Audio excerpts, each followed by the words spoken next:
ধরুন অনলাইনে কয়েকটি বই কিনবেন আপনি। স্বভাবতই অনলাইন বুক স্টোরের বিশাল ক্যাটালগ থেকে পছন্দসই বই খুঁজে বের করা খুবই কষ্টসাধ্য কাজ। তবে অবচেতন মনে আপনি জানেন কোন বইগুলো খুঁজছেন, কারণ ফেসবুকে আপনি একজন খুবই পড়ুয়া ব্যক্তিকে অনুসরণ করেন, যিনি নিয়মিতই বিভিন্ন বই নিয়ে দুর্দান্ত সব রিভিউ পোস্ট করেন এবং কিছু বই সম্পর্কে তার করা রিভিউ আপনার খুবই ভালো লেগেছে। এখানে যে বিষয়টি ঘটছে তা হলো সোশ্যাল মিডিয়া অনুসৃত ব্যক্তিদের মাধ্যমে আপনি প্রভাবিত হচ্ছেন। শুধু বই বা পোশাকই কেন, একটু খেয়াল করলে হয়তো দেখা যাবে আপনি দৈনন্দিন জীবনে যেসব জিনিস ব্যবহার করছেন সেগুলোর অধিকাংশই ব্যবহারের প্রাথমিক প্রণোদনা হয়তো আপনি সোশ্যাল মিডিয়ার মাধ্যম থেকেই পেয়েছেন।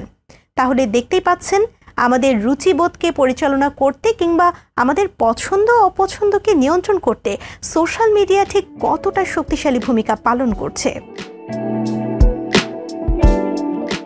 একটি রিপোর্ট অনুযায়ী 2017 সালে বিশ্বব্যাপী সোশ্যাল মিডিয়া ব্যবহারকারীর সংখ্যা ছিল প্রায় 3.5 বিলিয়ন।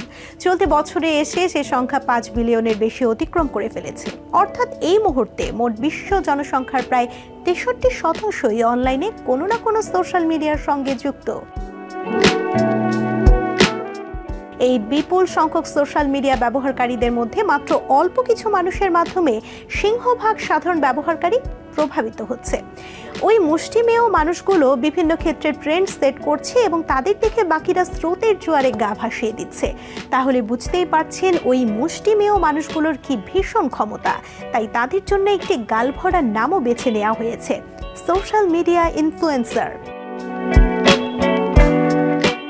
একজন সোশ্যাল মিডিয়া ইনফ্লুয়েন্সার সেই ব্যক্তিবিশেষ যার রয়েছে নিজের ভাবমূর্তি, জ্ঞান, উপস্থাপনা, কর্তৃত্ব, অবস্থান ও অনুসরণকারীদের সঙ্গে নিজের সম্পর্ককে কাজে লাগিয়ে তাদের ক্রয় সিদ্ধান্তকে প্রভাবিত করার ক্ষমতা।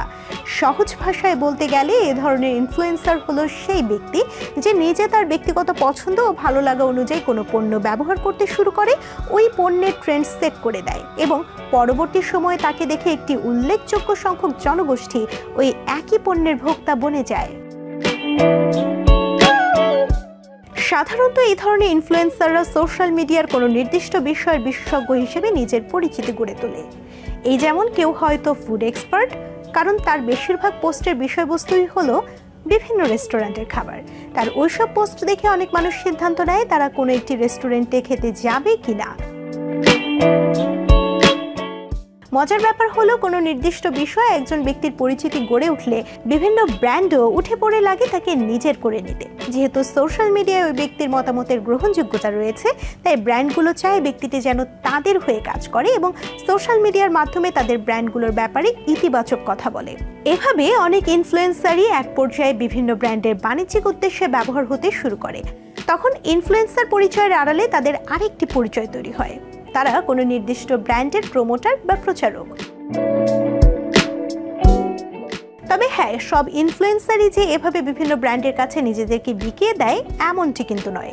অর্থের বিনিময়ে পেইড রিভিউ দেয়া ইনফ্লুয়েন্সার যেমন রয়েছে, ঠিক তেমনই এমন ইনফ্লুয়েন্সারও রয়েছে যারা সম্পূর্ণ স্বাধীন ও নিরপেক্ষভাবে বিভিন্ন পণ্যের সমালোচনা চালান।